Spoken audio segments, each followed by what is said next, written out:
Hello, I'm Eric, and today we're going to be talking about counting, specifically how to teach a young child to count. Now, what do I mean by a young child? I mean a child who's getting ready to go into kindergarten who may already be in kindergarten but might be struggling a little bit. So who is this video for? Well, this video is for anybody basically that's teaching or helping to teach a child how to count. Now this can be homeschoolers. This could be people stuck at home because of what's going on in the world today. And this could be parents of children who are in public or private schools who just want to provide some extra support to their kids at home. What are we going to talk about today? Well, we're going to talk about what counting means. What does the word counting mean?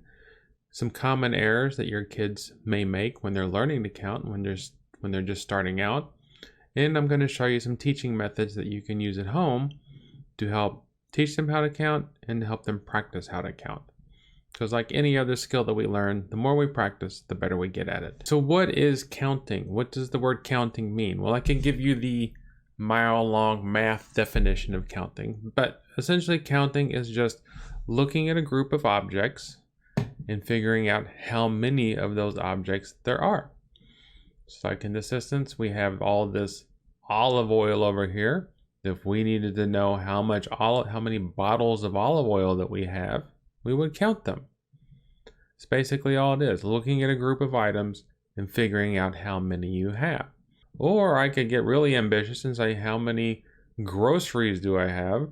And have to count every single item in this grocery store. All right, so that's what counting is. Now, what's not counting? Now, the reason I have this slide is because a lot of kids, a lot of young kids is like, do you know how to count? And they'll say 1, 2, 3, 4. Well, they're just saying the number names, which is great. That's another skill that they need to know how to do. They need to know how to say the numbers, and they need to know how to say them in order. That's a great skill. If your kid has been focusing on that, great, because you really need to know how to do that before you can move on to actual counting. So counting is looking at a group of items and seeing how many there are. If your kid is just saying 1, 2, 3, 4 without actually looking at anything, then they're just saying the number names. And that, like I said, that's something they need to do, but that is not technically counting. All right, so one of the important things for your child to learn is something we call one-to-one correspondence.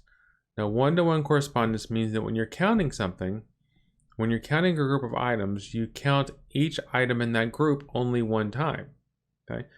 Very simple concept that's hard for young brains, which are still being put together, to understand. So if you have 5 ducks, you count each duck only one time. You don't count the ducks and then go back and start counting ducks you've already counted over and over again. And I'll show you what I mean in just a second. And then we're also going to look at some of the common errors. All students are going to make these errors, and it can be really frustrating when you're teaching a kid how to count. You don't understand why they're making those errors. Just understand that they are making those errors. Everybody makes them, and they will stop making them with enough practice. So one-to-one correspondence, like I said, means that for everything that you're counting, you count it only once. So here we have some dogs. Now, one-to-one correspondence would mean that when I count this dog, I'll say this is dog number 1. And when I count this dog, or count all these dogs, each dog only gets one number. This is dog number 1. This is dog number 2. Dog number 3. Dog number 4. And dog number 5. I don't have any other ones. There's only one dog number 1. This dog goes with the number 1. Number 1 goes with this dog. One dog, one number, one number, one dog. That's one-to-one correspondence. So another example of not one-to-one. Remember, one-to-one means for each of these red circles, I will have one and only one of our number going in order. So when I click on this, that's 1. That's counter number 1. Great. So you and I know that the next counter should be number 2, but we have 1. We have 1 again. Very young child might start off doing this. 1, 1, 1. That's fine. Don't freak out about it. You're going to help them practice and get past that. This would be the example of one-to-one. We have 3 counters. This is counter number 1. This is counter number 2. And this is counter number 3. And the last number that we say, the number 3, that's how many we have. We have 3 counters. So when we count 1, 2, 3, there's nothing else to count. The last number we said was 3. So 3 is how many we have. And that's kind of how you need to explain it to your child, or that's part of what needs to be your routine when you're counting with your child. Have them say 1, 2, 3, and then remind them 3 is the last number you said, so you have 3 red dots. Now, one of the most common errors you're going to see when you're teaching your child to count is they're going to repeat some numbers. They might do something like this. 1, 2, 2. It's a completely common mistake. If your child has become really good at what we talked about before, saying the number names in order, then they'll probably won't make this mistake as often. And then obviously your kids might rush a little bit, or they've got other things on their mind like candy or toys. So when they're trying to count, they might do 1, 3, 4. Obviously we skipped a number here. So your child might say 1, 3, 4. We have 4 counters. When you're practicing counting with your kids, whenever possible, use real world objects or items. Use their toys, use chairs, use trees in your yard, whatever. Have them using math in the real world. Use real world items whenever possible. And that'll put your kid on track to understanding math and not just being able to do math, which is what we want. So skipping numbers, if your child skips a number, just say, no, Susie, we missed a number here. So we need to count 1, 2, 3. Now, ideally, you want to give the feedback as soon as possible. So if they're counting and they go 1, 3, you stop them right there. You say, did we forget something? Give them the opportunity to fix their mistake. If they don't know how, then you show, you demonstrate, Susie, we need to do 1, 2, 3. Not 1, 3, 4, because there's another number in between 1 and 3. Let's practice saying our number names again. 1, 2, 3, 4. Did you hear that 2 in there? So let's try this again with our 2. 1, 2, 3. Just do it like that.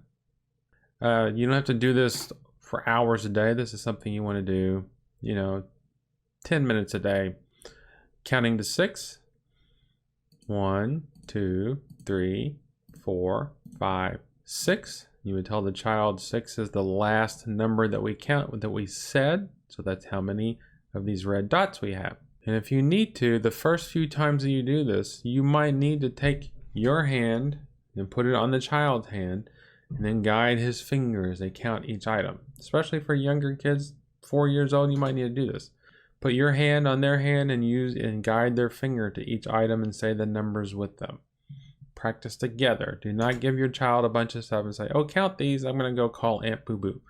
No, you have to be there with them, guiding them, demonstrating how to do it correctly, and being right there to provide immediate feedback so that if they skip a number or if they repeat a number, you can stop them right there and help them fix the problem. Going into kindergarten, you want your child to be able to count up to 10. Beyond 10, it's up to you. Okay, but going into kindergarten or for starting kindergarten or preschool, getting them up to 10 is your first goal. Now, when we talk about counting, you're going to count. Sometimes the items are going to be in a nice arrangement, and sometimes you want the child to count items that aren't arranged, that aren't in a nice little square or line or circle. When you're starting out, you want the items to be all in a nice arrangement so your kid doesn't get confused with their eyes when they're tracking where the next item is. Because their little eyes are still having trouble knowing where to go all the time.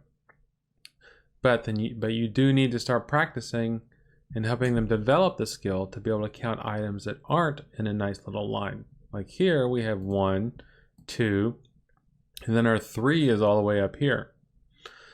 Now your child might want to grab this one and bring it down here and put it in line, which is fine sometimes.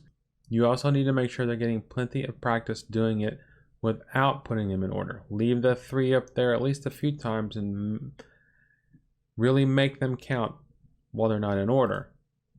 Like here, counting to 5. They might want to line them up, and as you go along, you want to scatter them more and more.